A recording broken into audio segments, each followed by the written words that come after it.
As you understand the importance of your emotions and you understand the importance of learning how to identify negative emotions, positive emotions, and where those emotions come from, now it's time for you to understand how exactly you can use those emotions to move you forward in your nature to materialize and manifest the things that you want in life. Many times when you think about manifestation or even hear about manifestation, it's been taught that in order for you to manifest the things that you want in life, you have to be in a positive emotional state. You must be in a space where you feel positive about what it is that you're going after. You feel positive about where you're at, and you feel positive about the reality or the circumstance by which you are creating the thing that you want. And that you should often avoid or don't acknowledge or learn to transform the negative emotions, right? Get rid of the negative emotions, avoid the negative emotions, turn those negative emotions into positive emotions, which in fact is a valid technique to use and try. But sometimes some emotions, some things, some triggers just cannot be transformed from the negative into the positive. And that is okay, because you could still use the negative to actually propel you and push you forward toward achieving the thing that you want in life. You see, the negative and positive are a matter of judgment. It's a matter of conclusion, right? It's a matter of your perspective. It is subjective. You see, when we think about the grand scheme of the universe, the galaxy, the cosmos, there really isn't any negative or positive, right? As far as emotions go, that's something that we come to a conclusion about, and we decide for ourselves that this particular situation, this thing is negative or positive coming from our point of view. But in reality, there is no negative and positive. There is just our point of view and the way in which we're seeing the particular thing that's happening. So when you think about manifestation, you think about that thing that you want, it's important to identify, okay, what the negative emotions are, what the negative triggers are, what habits, what programmings are there, and also to acknowledge the positive aspects of you, right?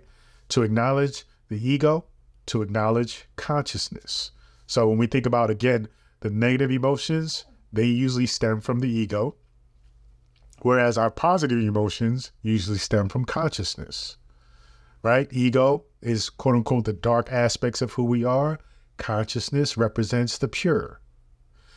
Recognize that these two things play an important part in you creating what you want in life, and you creating a thing that you have decided. How do you make this work? Yes, it's very important, and it feels good to focus on the positive to propel you to move forward. But that doesn't always work, because some people are not motivated simply by the positive. Some people are motivated by the negative. And you don't want to focus solely on the negative because it doesn't feel good. It doesn't feel good to be on edge, to be anxious, to be depressed, and using that to propel you forward. It's hard to move forward when you're weighed down with negativity. So what do? You use both. Instead of saying, well, I'm going to pick one or the other, or that it's necessary to pick one or the other, the truth of the matter is you utilize both. And that will give you a whole and complete picture as to how to use your emotions to create the thing that you desire. Now, how do you do that? Well, usually the ego, the negative emotions, are created by things that you don't want. It's created from a place of fear. Now, you can use that to simply avoid being in a situation, being in a place, being in an environment, being the kind of person or living in the kind of place that you just simply don't want to be in. And you can use that as something to push you, right? To simply avoid.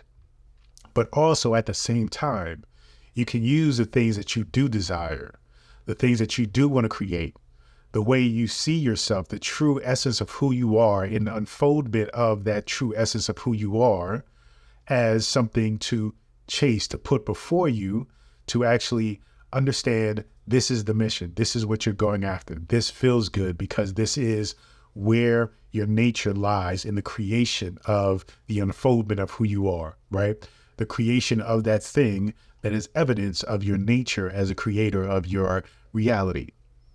Whereas behind you is essentially the thing that you do not wish to create, the thing that does not align with who you are. So you have to recognize the use of both these things in propelling you forward, right? Creating the trajectory of you actually being successful. And this is how emotion fuels you in the machine of you creating the thing that you desire. You have the thing that you want in front of you, you are pursuing. You have the thing that you don't want behind you, almost like it's chasing you to prevent yourself from getting that. You don't want to be in that place. But if you do not act, if you're not proactive in life, you will probably end up getting the thing that you don't want. So it's important to recognize action.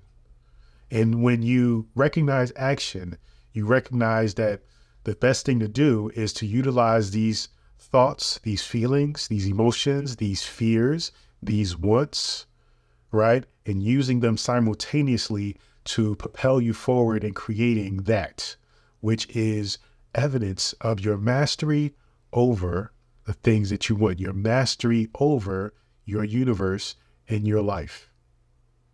Thank you so much. Feel free to visit drabundant.com. Continue to join me on this journey. Peace and abundance always.